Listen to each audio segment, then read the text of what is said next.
Tumeongea mengi, which I think itakuwa ya manufaa kwa wananchi wetu nyumbani, na pia itatusaidia kuleta amani katika nchi yetu jirani ya Somalia.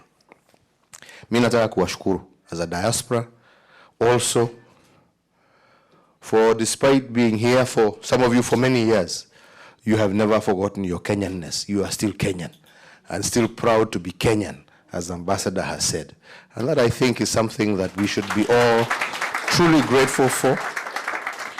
And we appreciate the support that you give your country, you give your families, the people of Kenya.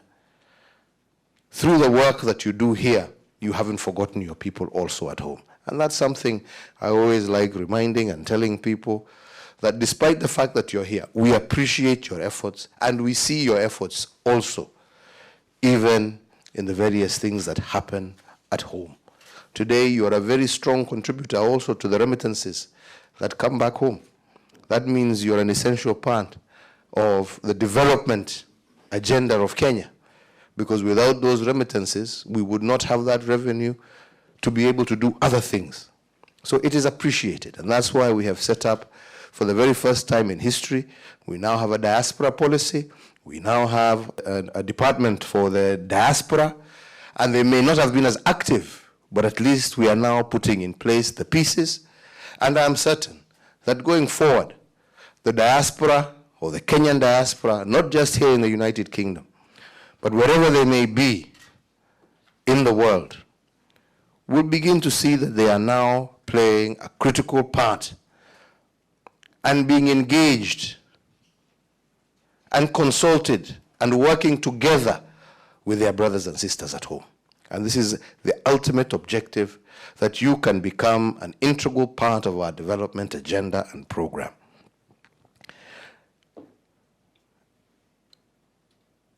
Let me go into some of the issues that you have raised.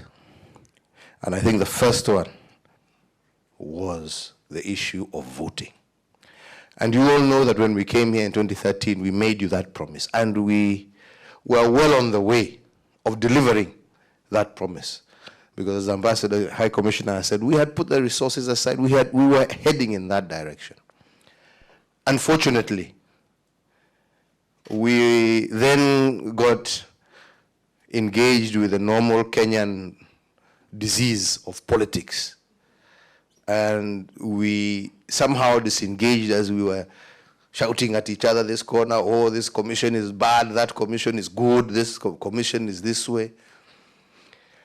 And that sort of derailed, and because I don't want to blame the IEBC, it sort of derailed the whole process, because now it became a political process, and it sort of stalled their work. And as a result, at the end of the day, we then had to agree that we had to form a new commission. Then we had to go through the processes of forming that commission. Before we knew what was happening, I mean, the only time that was left was just to plan the general election on the basis of how it happened in 2013. So I apologize, because I have to apologize that we were not able to deliver on that pledge. But my promise to you is that going forward, we now have this new commission. I am convinced that they will be able to run a successful election. And if they do, at least they can start off from square one, from where the old commission left off, and begin the process of ensuring that those Kenyans who live abroad are given their constitutional right to vote, to choose, and to elect their leaders at home. Kwa hivyo, for this year, unfortunately, you will not be able to, but I do encourage all of you who are able and have the time and can get away from work, please come home and join your fellow Kenyans in voting for your government, the government of your choice. Hiyo tunawaomba. Ya pili ni mambo hayo ya dual citizenship. And I think this is an agenda we need to take up, because it's a complaint we're hearing everywhere, and I see no reason why this should take forever. And AG, this is something I want to leave you directly responsible for, because this is not, I had it in South Africa when we were there. And I see really, why should it take long? What is the problem of registering somebody who is already a Kenyan? You know, we had the same problem with IDs. They used to tell us, oh, because this paper has to go. But when we digitized and we made it possible for people to get their IDs. So these people should also be equally able to get their IDs and be registered without a problem. Even if it means sending materials to Balozi Hapa, kwani you don't trust your own High Commissioner. Yeah? Yeah. And people come and fill, and their IDs are issued right here. Why should that should not be honestly a problem? And then also in other stations across, they know who their Kenyans are. They are registered. You raised the issue also about, because we have been focused, and you've said about really developing our but all this infrastructure that we're doing it in order to be able to increase opportunities, to be able to reduce the cost of doing business, and ultimately reduce the cost of all these basic items. That is the ultimate objective. Because for far too long, we were far behind. If you look at irrigation, for example, our irrigation was less than 1% of the requirement that is needed to feed a country of 40 million. So we have had to put a lot of money to invest in order to bring ourselves up to where we should be, in order to be able to deal with some of the problems that you're talking about. But what we're doing, we're looking now at interventions to cover the shortfall. We are looking into now, and by next week, you'll hear some of the announcements that I'm going to make to be able to deal with this, to open up for importation, because again, it's a chicken and egg. You import maize, farmers start to scream that you've imported cheap maize. So you have to wait until the very last minute before you import maize, because until you see all the stores, you've bought everything that is available in the local market. So we had to wait before we allowed importation, because had we not done that, the minute we start looking at the consumer, the farmer would have been the one crying. Yeah? Both the sugar farmers, the maize farmers. So it's a very delicate balance that one has to tread.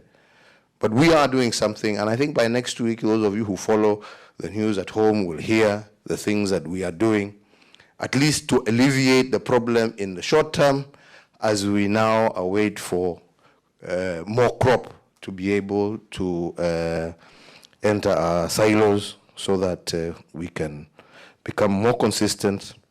But regardless, we will still continue with our agenda, and that's why we are asking for another term. Let us continue. Sasa sisi ndio tumeanza kujenga madamu kubwa kubwa. Hata kama wenzetu wanasema tunatumia pesa, borrow pesa. Sasa if we don't borrow money, where are we going to be able to do this? So we have to be patient with one another. And that is why we keep saying, and I like what you said, Daktari, you know, to be patient with each other. We have to be patient with each other. We have to be patient. Because if we are not patient, if we do not have understanding, if we're just going to be consistently shouting at one another, then all we will do is to live in a vicious 5-year cycle that does not see us achieve the long-term objective. We must all plan and work towards. And that is why saa ingine sisi tunasema wacha hatujijibu, watu watulie, at least. Hata wale watakuja, tuwaombe.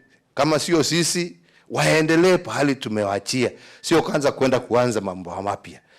Because that is where we go wrong as a country. We need to have more than a 5-year development plan. That's why we have a 2030 agenda. So that we are consistent in our move. And for us to be consistent in our move, then we shouldn't criticize what is being done. Maybe we should be saying it's not happening fast enough. Because then when you criticize, it means that when you come, you're told now you have to start again. Because siwe ulisema ile ni mbaya, si ulisema ile, then we start. Inchi haiwezi kukua kwa njia namna hiyo. But we have consistency. And that's why I say, to me, I don't see the opposition as an enemy. The opposition is just a different set of ideas, which we should put together to grow a country. There is no two governments, there is no hatred, there is no animosity. We are just two sides of the same coin. And this is the way we need to begin to appreciate as Kenyans. And you who live in diaspora, who live in democracies that have long practiced this kind of trend, need to help us also educate our people at home that this is the agenda. When we are out there, and that's why I keep telling you in our media, when you send out negative news, that is denying investment to Kenya. When you deny investment to Kenya, you're denying your own children, you're denying your own brother the opportunity, your own sister to get a job and to move forward. We can criticize. Criticism doesn't mean negativity. Criticism is saying, my friend, this you are doing, but you know you can do it better. Yeah? If you changed and you did it this way, this way. Lakini hii negativity yetu, ati uchaguzi umeisha leo, kesho yake tumeanza siasa ya 2022. Sasa jameni, mtafanya kazi wakati gani? Kwa hivyo mimi sitaki niseme mengi. Mine is just once again from the bottom of my heart to really say I thank you for your contribution to Kenya's development. I want to assure you that we appreciate what you do and that we will do everything that we can to support you as you go about your works here, because we also are desirous that you support us in our development agenda back home. Kwa hayo machache na mengi, mimi nasema Mungu awabariki, Mungu awalinde, mtuombee amani wakati ya uchaguzi, mtuombee umoja ya Wakenya, na ndio tuweze kusonga mbele pamoja. Asanteni sana.